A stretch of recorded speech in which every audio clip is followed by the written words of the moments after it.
ओम शांति।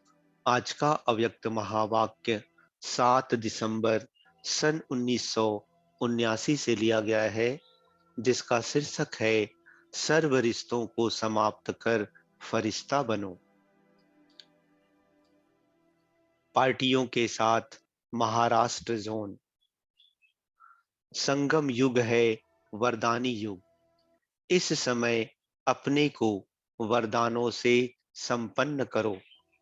सभी संगम युग के विशेष वरदानों से अपने को संपन्न बना रहे हो। संगम युग को कहा ही जाता है वरदानी युग। संगम युग पर ही असंभव संभव होता है। सर्व परिवर्तन का युग संगम युग है। तो ऐसे युग पर श्रेष्ठ पार्ट बजाने वाले हीरो और हीरोइन एक्टर हो। इतना नशा सदा रहता है। संगम युग पर ही सदा संपन्न का वरदान मिलता है। द्वापर से कभी कभी अल्पकाल का मिलता है। संगम युग को सदा काल का वरदान है। अगर अभी भी कभी कभी का होगा तो सदा काल का कब होगा। संगम युग पर नाम ही है शिव शक्ति। जैसे नाम कंबाइंड है, वैसे सदा कंबाइंड रहो तो माया जीत बन जाएंगे। अभी भी कंबाइंड शिव शक्ति, भविष्य लक्ष्य भी कंबाइंड विष्णु रूप का। तो डबल कंबाइंड रूप हो ना। पांडव तो सदा याद में रहते हैं ना। पांडव और शक्तियों का अभी भी गायन चल रहा है। जिनका अब तक गायन चल रहा है, उनका प्रैक्टिकल स्वरूप क्या होगा। सदा श्रेष्ठ स्वरूप। नीचे आते ही क्यों हो। जब किसी को ऊंची सीट मिलती है तो कोई छोड़ता है क्या। आजकल देखो, कांटों की कुर्सी को भी कोई नहीं छोड़ता। आपको तो बाप दादा सदा सुखदाई स्थिति की सीट दे रहे हैं, पोजीशन पर बिठा रहे हैं, फिर नीचे क्यों आते हो। वह लोग कुर्सी के पिछाड़ी देखो कितना प्रयत्न करते हैं। मालूम भी है दुखदाई है, फिर भी नहीं छोड़ते। तो आप श्रेष्ठ स्थिति की कुर्सी को कभी भी नहीं छोड़ो। सदा अपने फरिश्तेपन की सीट पर सेट रहो तो सदा अतीन्द्रिय सुख के झूले में झूलते रहेंगे। बाप द्वारा इतना सहज वर्षा प्राप्त हो तो क्या चाहिए। अविनाशी वर्षे को छोड़ क्यों देते हो।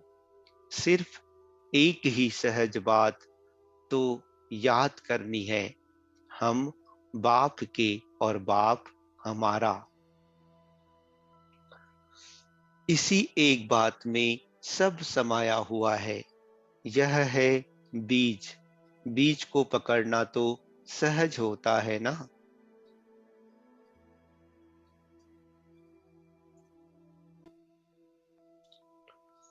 वृक्ष के विस्तार को पकड़ना मुश्किल होता है। तो एक बात याद रखो, अब अभूल बनो। द्वापर कलयुग से भूलने वाले बने और इस समय अभूल बनते हो। इस वरदान भूमि से विशेष अभूल बनने का अर्थात स्मृति स्वरूप बनने का ही वरदान ले जाना। विस्मृति को यहाँ ही छोड़ करके जाना। विस्मृति के संस्कार समाप्त। कभी कोई बात हो तो यह वरदान याद करना। बाप बच्चों से मिलने कहाँ से आते हैं।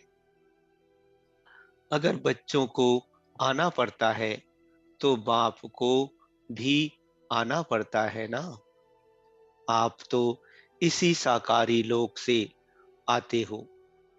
बाप तो इस लोक से भी परे से आता है।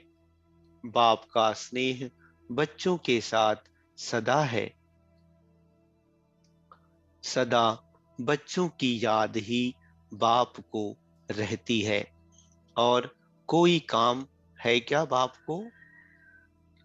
बच्चों को याद करना यही काम है ना। चाहे जाने या ना जाने, लेकिन बाप तो याद करते हैं। जैसे बाप का काम है बच्चों को याद करना, वैसे बच्चों का भी काम है बाप को याद करना। सदा लवलीन रहो। सदा सेफ्टी का साधन है याद की भट्टी। ड्रामा अनुसार कलयुगी दुनिया का दुख और अशांति का नजारा देख बेहद के बैरागी बनते जाएंगे।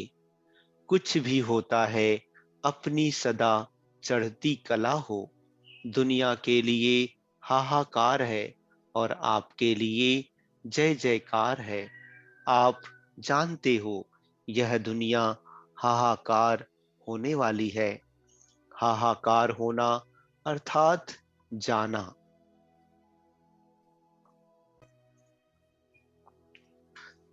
किसी भी परिस्थिति में घबराना नहीं, हमारे लिए तैयारी हो रही है। साक्षी होकर सब प्रकार का खेल देखो। कोई रोता है, चिल्लाता है, साक्षी होकर देखने से मजा आता है। क्या होगा यह क्वेश्चन भी नहीं उठता। यह होना ही है, ऐसे अटल होना। क्या होगा यह क्वेश्चन तो नहीं उठता।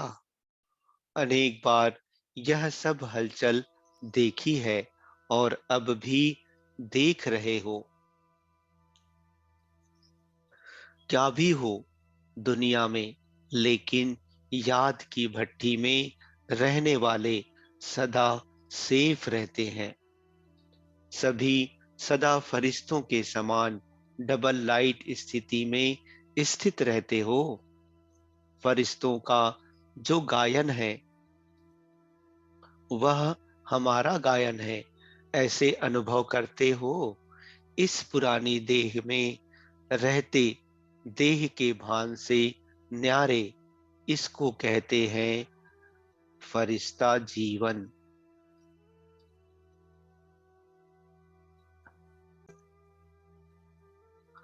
यह फरिश्ता जीवन सदा हल्का होने के कारण ऊंची स्थिति पर ही रहेंगे, क्योंकि हल्की चीज कभी नीचे नहीं आती। अगर नीचे की स्थिति पर आते तो जरूर बोझ है। फरिश्ता अर्थात निर्बंधन। कोई भी रिश्ता नहीं, देह से रिश्ता नहीं, निमित्त मात्र कार्य के लिए आधार लिया, फिर उपराम।